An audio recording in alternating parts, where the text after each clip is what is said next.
Our top focus at this hour, ahead of a special meeting at the United Nations on Afghanistan and the developments in the country, the Secretary General Antonio Guterres is now holding a news conference on Afghanistan, especially the security situation. As we know, the Taliban have taken control of the country. The capital, Kabul, is now under the grips of the terror group.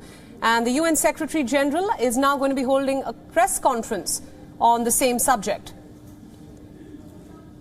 These are live visuals coming in from New York in the United States, where a special emergency meeting is likely to get underway soon. And the subject, of course, will be the ongoing developments, the security crisis in Afghanistan in light of the developments of the last 2 days.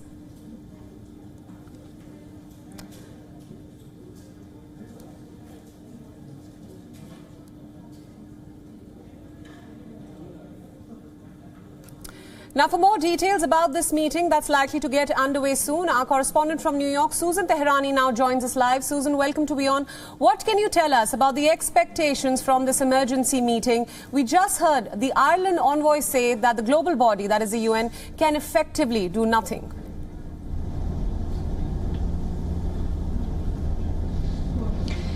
Right. Well, yeah, not in so many words. Yeah, she did say that we're going to be able to, quote unquote, draw attention, but ultimately the future of Afghanistan lies in the hands of Afghan people. And we've seen this really, in so many, it's so sad to say, in so many different instances and countries around the world. The focus of the United Nations in many parts, to give credit where credit is due, it has been to... The Council is called to order. The provisional agenda for this meeting is the situation in Afghanistan. The agenda is adopted. In accordance with Rule 37 of the Council's Provisional Rules of Procedure, I invite the representative of Afghanistan to participate in this meeting. It is so decided. The Security Council will now begin its consideration of item 2 of the agenda. I would like to warmly welcome His Excellency the Secretary General, Mr. Antonio Guterres, and would like to give him the floor. Excellency, you have the floor.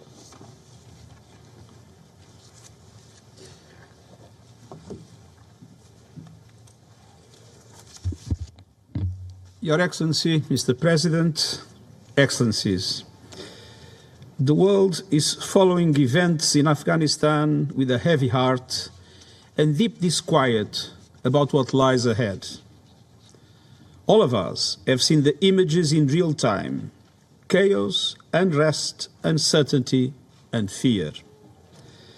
Much lies in the balance: the progress, the hope, the dreams of a generation of young Afghan women and girls, boys and men. At this grave hour, I urge all parties, especially the Taliban, to exercise utmost restraint to protect lives and to ensure that humanitarian needs can be met. Conflict has forced hundreds of thousands from their homes. The capital city has seen a huge influx of internally displaced persons from provinces around the country where they felt insecure or fled during fighting. I remind all parties of their obligation to protect civilians. And I call on all parties to provide humanitarians with unimpeded access to deliver timely and life-saving services and aid. And I also urge all countries to be willing to receive Afghan refugees and refrain from any deportations. Mr. President, now is the time to stand as one. The international community must be united and utilize all available instruments to ensure the following. First, we must speak with one voice to uphold human rights in Afghanistan. I call upon the Taliban and all parties to respect and protect international humanitarian law and the rights and freedoms of all persons. We are receiving chilling reports of severe restrictions on human rights throughout the country. And I am particularly concerned by accounts of mounting human rights violations against the women and girls of Afghanistan who fear a return to the darkest days. It is essential that the hard-won rights of Afghan women and girls are protected. They are looking to the international community for support, the same international community that assured them that opportunities would be expanded, education would be guaranteed, freedoms would be spread and rights would be secured. Second, the international community must unite to make sure that Afghanistan is never again used as a platform or safe haven for terrorist organizations. I appeal to the Security Council and the international community as a whole to stand together, to work together and act together, and use all tools at its disposal to suppress the global terrorist threat in Afghanistan and to guarantee that basic human rights will be respected. Regardless of who holds power, these two fundamental principles in which our world has such a deep and abiding interest must be upheld. Mr. President, the United Nations is committed to supporting Afghans. We continue to have staff and offices in areas that have come under Taliban control. I am relieved to report that in large measure our personnel and premises have been respected. We urge the Taliban to continue to do so and to honor the integrity and inviolability of diplomatic envoys and premises. The humanitarian crisis in Afghanistan affects 18 million people, fully half of the country's population. It is vital that basic services continue to be provided. In a statement issued yesterday, the Taliban said that they would work with the existing institutions. It is crucial that civil servant salaries continue to be paid, infrastructure is maintained, airports are reopened, and health and education services continue. The United Nations presence will adapt to the security situation. But above all, we will stay and deliver in support of the Afghan people in their hour of need. Looking ahead, I call for an immediate end to violence, for the rights of all Afghans to be respected, and for Afghanistan to comply with all international agreements to which it is a party. Mr. President, Afghans are a proud people with a rich cultural heritage. They have known generations of war and hardship. They deserve our full support. The following days will be pivotal. The world is watching.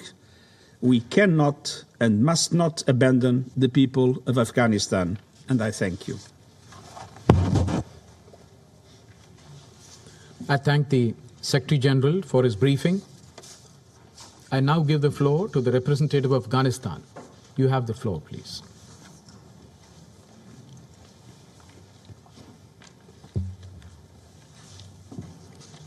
Your Excellency the President, Excellency Mr. Secretary General, Excellencies, ladies and gentlemen, good morning. Thank you, Mr. President, for this opportunity to speak at yet another Council meeting on the situation in Afghanistan and for India's leadership of the Council during this critical period. We welcome the convening of this emergency session of the Security Council on the situation in Afghanistan and thank all the Council members, particularly Estonia and Norway as co-pin holder of Afghanistan, for their role in organizing this session. Mr. President, today I'm speaking on behalf of millions of people in Afghanistan whose fate hangs in the balance and are faced with an extremely uncertain future. I'm speaking for millions of Afghan girls and women who are about to lose their freedom to go to school, to work, and to participate in the political, economic, and social life of the country. I'm speaking for thousands of human rights defenders, journalists, academics, civil servants, and former security personnel whose lives are at risk for defending human rights and democracy. I'm speaking for thousands of internally displaced people who are desperately in need of shelter, food, and protection in Kabul and other places. As you're witnessing yourself, the situation in Kabul, a city of about 6 million people, is extremely worrying, to say the least. You have seen chaotic scenes at the Kabul International Airport as desperate citizens are trying to leave the country. Mr. President, we are extremely concerned about Taliban's not honoring their promises and commitments made in their statements at Doha and at other international fora. We've witnessed time and again how Taliban have broken their promises and commitments in the past. We have seen gruesome images of Taliban's mass executions of military personnel and target killings of civilians in Kandahar and other big cities. Mr. President, we cannot allow this to happen in Kabul, which has been the last refuge for many people escaping violence and Taliban's revenge attacks. Kabul residents are reporting that Taliban have already started house-to-house searches in some neighborhoods, registering names and looking for people in their target list. There are already reports of target killings and looting in the city.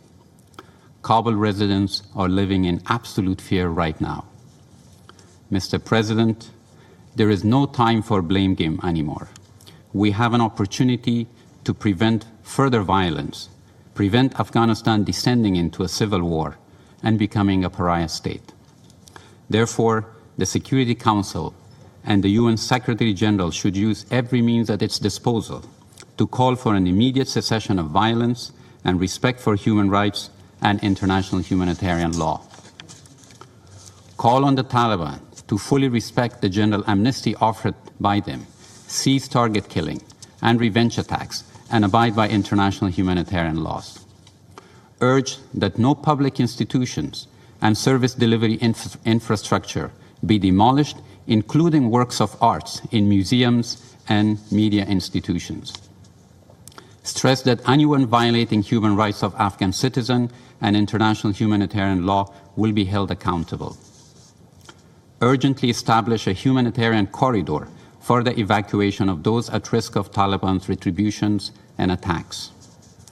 Call on neighboring countries of Afghanistan to open their borders and facilitate exit of people trying to escape and entry of goods for humanitarian relief and operations. Call for the immediate establishment of an inclusive and representative transitional government that includes all ethnic groups and women representatives, which can lead to a dignified and lasting solution to the conflict, bring peace, and preserve the gains of the last 20 years, especially for women and girls. Stress that the Council and the United Nations will not recognize any administration that achieves power through force or any government that is not inclusive and representative of its diversity of the country. Unequivocally state that it does not recognize the restoration of the Islamic Emirate as reaffirmed in previous Council statements and agreements. Establish international guarantees for the implementation of a future political agreement. And finally, mobilize urgent humanitarian assistance for the 18 million people of Afghanistan, particularly those displaced by current conflict. The UN humanitarian appeal at $1.3 billion remain 40% funded. We urge the international community to meet the remainder of this life-saving appeal to provide critical aid to all internally displaced people. At the end, I would like to thank the United Nations and many other international organizations who are on the ground providing life-saving humanitarian support and monitoring human rights on the ground. Thank you, Mr. President. I thank the representative of Afghanistan for a statement. I will now give the floor to those council members who wish to make statements. I give the floor to the representative of Estonia. You have the floor, please. Thank you, Mr. President. I welcome the presence and the strong messages of the Secretary General and the representative of Afghanistan. Last week, we highlighted our grave concern that the number of civilians killed and injured in Afghanistan had reached the highest on record, with Taliban responsible for the largest share of casualties. Today, having declared control over Afghanistan, the Taliban bear even greater responsibility and accountability for the safety and security of all people in Afghanistan.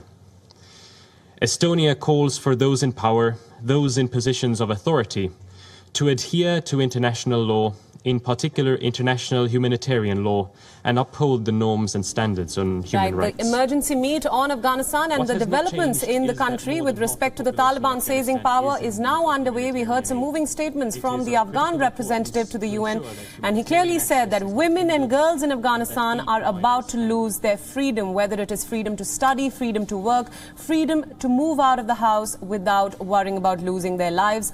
He also said that lives are at risk for simply defending human rights in Afghanistan. He also said that the situation in Kabul is worrying, to say the least, and that the Taliban is not honoring their commitment in Doha and at other international forums, and that is what is of prime concern as of now. The Taliban in the past, he said, has broken promises, and this cannot be allowed to happen in Kabul. Now, for more details and analysis about this emergency meet underway, our correspondent in New York, Susan Teherani, now joins us on WION. Susan, you just heard some powerful words coming from the Afghan envoy, as well as, of course, the UN Secretary General, Antonio Guterres, where both said that it is the future of Afghan that is currently at risk, especially the women and girls who risk losing their right to freedom, right to study. What do you make of the statement?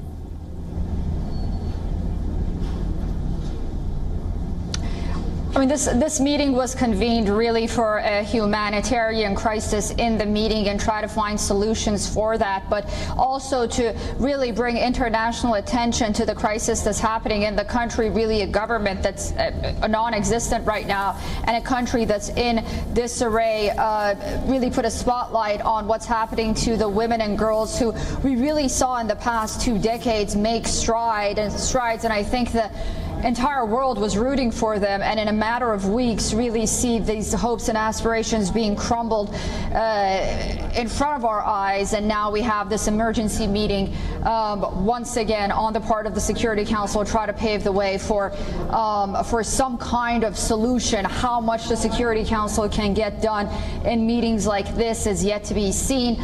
You know, encouraging words perhaps by the Secretary General earlier in his remarks when he said that the United Nations humanitarian mission will stay in Afghanistan, stay its course, and quote unquote adjust to the political situation over there, which makes one wonder whether or not member states, how they will start to regard the Taliban in Afghanistan, and whether or not ultimately the Taliban will be part of an Afghan government, albeit last week they were very adamant in saying that they will not recognize the Taliban in Afghanistan as a legitimate government. So it just shows how fluid the situation is.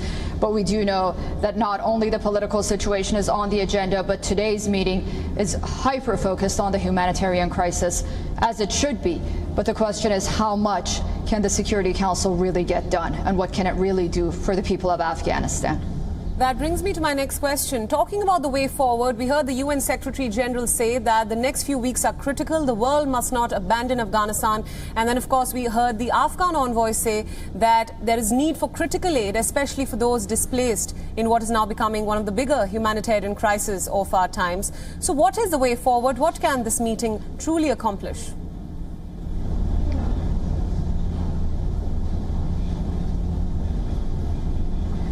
So there's a mandate for the UN Special Assistance in Afghanistan, UNAMA, that's due to expire. That mandate provides humanitarian aid for the people in Afghanistan. When that mandate is renewed for the month of September, it can continue its work. The United Nations has about 3,000 UN employees in Afghanistan. It also has about 750 international and workers in Afghanistan, employees as well as Afghan workers. The Taliban have so far said that they will not harm UN missions in Afghanistan, although on July 20th, at the end of July, we did see an attack at a UN office in Herat. So that's going to be very challenging, but I think in terms of humanitarian aid, just getting into Afghanistan, that's going to be very difficult, and on entry points, that's going to be a challenge. But I think with Antonio Guterres saying that we're going to try to, maneuver and adjust to the political situation, one has to wonder whether or not the Taliban is going to be willing to work in some form with the United Nations or not. The situation is very fluid. We'll have to see. Yeah. Right, Susan, thank you so much for all your inputs and thank you for joining us from New York. There we go, some strong words and a strong appeal made by the Afghan envoy to the UN, where he said that there is need for critical aid, especially for those displaced, and that the situation in Kabul is worrying to say the least. We'll continue to track all the updates. Time now for a short break on WION World is One. Stay tuned. WION World is One is now available in your country. Download the app now and get all the news updates on the move.